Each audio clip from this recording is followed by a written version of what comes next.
भाइयों ये हाल है पंजाब का, ऐसा होता है बारिशों में।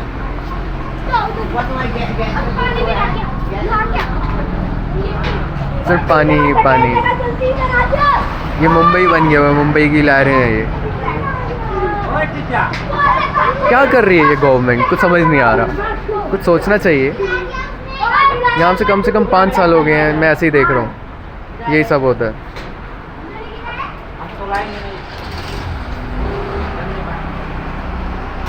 गाड़ियों का बुरा हाल, सब कुछ। शायद ये वीडियो कोई पंजाब से देखे और सोचे करना क्या है इसका।